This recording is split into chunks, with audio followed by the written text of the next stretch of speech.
I have a confession to make. I confess that I have a hard time trusting God and having faith in God when I know He's told me to do something. I also confess that sometimes I have more trust in outward things than I do God. What do I mean by that? Well, classic example.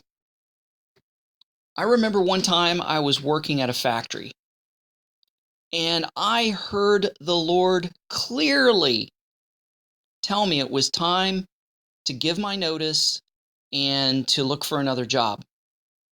And I said, Lord, it doesn't make sense. Why do you want me to leave this job?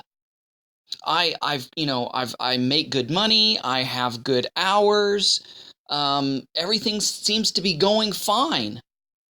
But the Lord said, no, I want you to quit this job. I have something else waiting for you. Did I listen? No. I trusted my circumstances and I trusted my job more than God, because I thought, well, if I quit this job and what if I can't find another job? Well, the Lord told me to quit this job, and if He told me to quit the job, obviously He had another job for me. But I didn't trust Him. I didn't have faith in Him. I didn't believe in Him.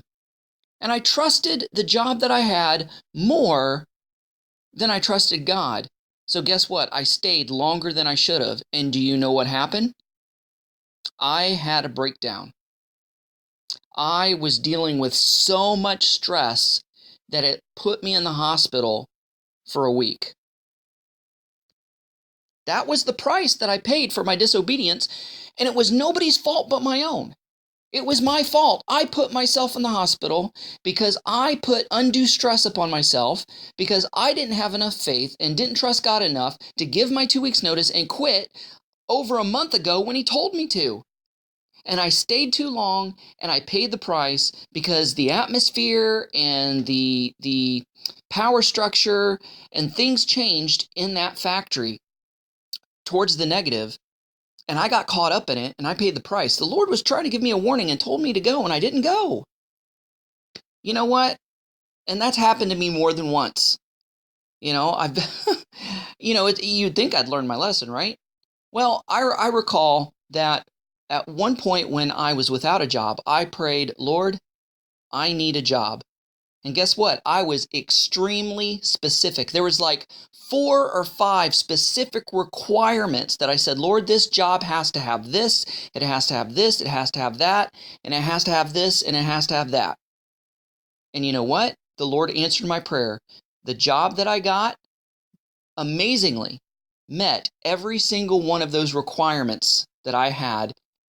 And it was a literal answer and fulfillment to prayer. God literally led and guided me to that job and gave me that job. It's the exact job I prayed for, the exact one. And I spent a good, 4 years there.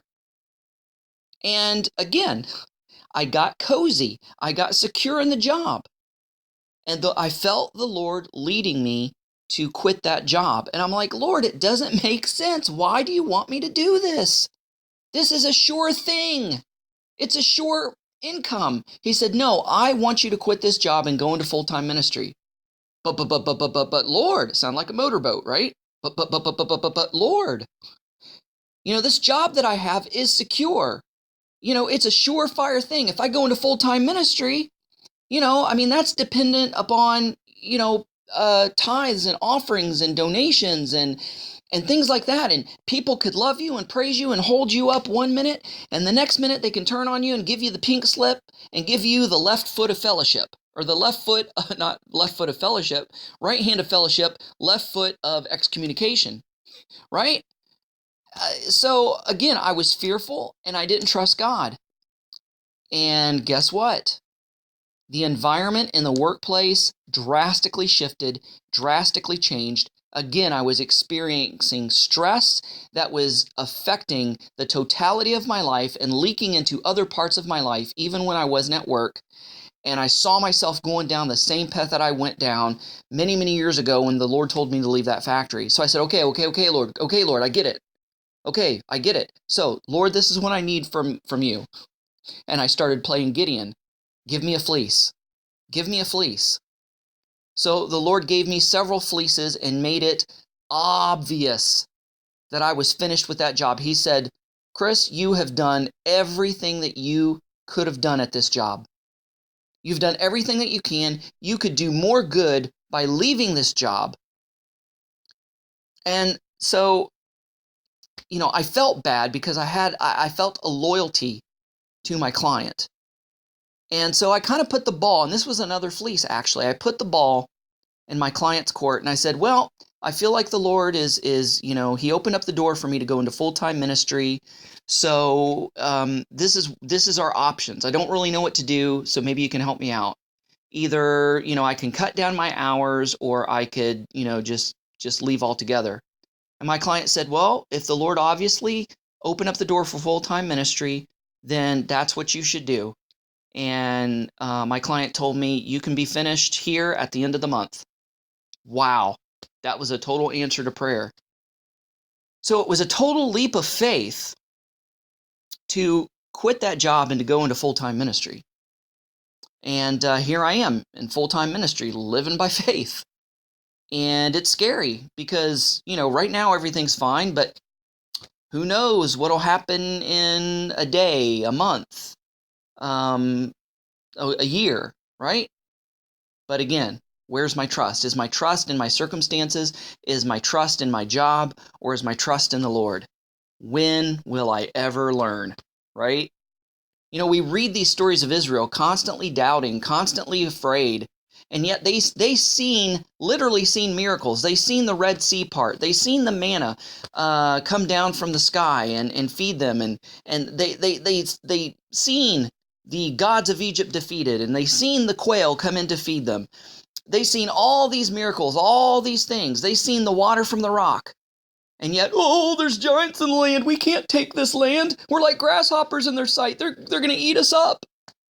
Where was their faith? We're thinking, man, if I was there, I would have the faith. Really? Really? I mean, look at us. We don't see the miracles they did, and we have a hard time believing God. And yet we believe everything we read in the scriptures about the miracles of God, but yet in our own daily lives, we doubt God. Is my bills going to get paid? Or, am I gonna get sick? Or what's going to happen? And, the future and the economics and politics and da-da-da-da-da. We have problems with faith, just like the Israelites, the children of Israel, had problems with faith. So that's my confession to you. Sometimes I don't trust God.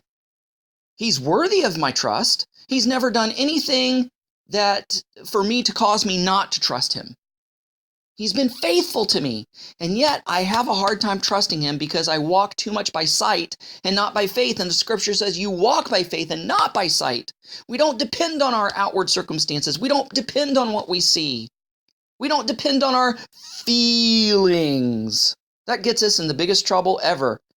Jeremiah said, your heart is the most deceitful thing about you. You can't trust it. You can't even know it. Follow your heart. Trust your heart. That's what I do. I ain't trusting that sinful, fallen, deceitful thing.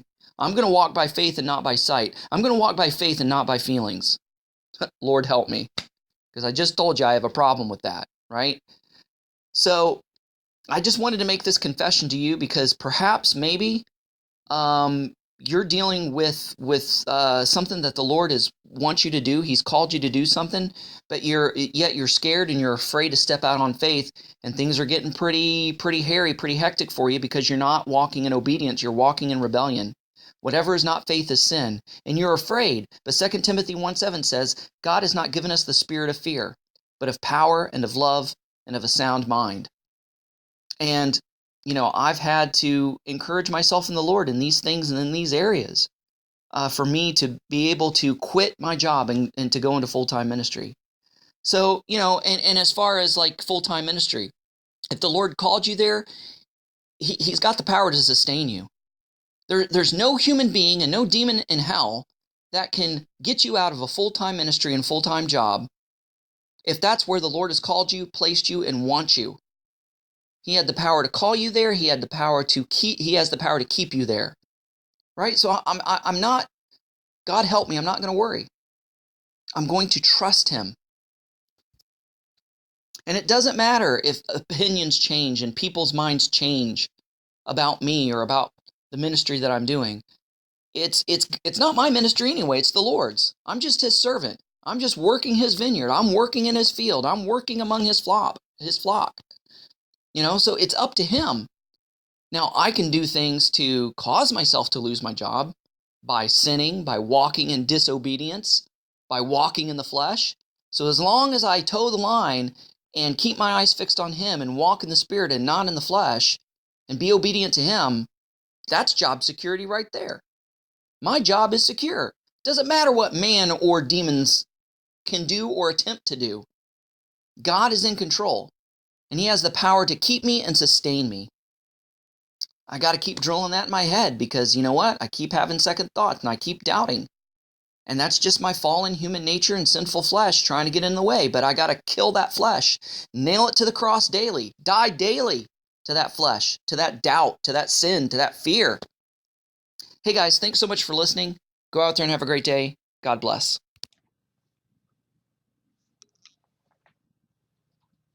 Hey guys, do you want to know all the dirt on Kris Shoemaker, also known as Yehudah ben Shomeyr? Then check out the Raw Confessionals. Maybe my dirt can help you stay clean. Thanks for watching. Don't forget to press the like button as well as the subscribe button if you haven't done so already, and the notification bell that'll let you know every time I make a new video. And don't forget to share this with a friend. Also, visit our website at abrahamsdescendants.com. Thanks. Shalom. abrahamsdescendants.com. Getting back to the first century in a 21st century way.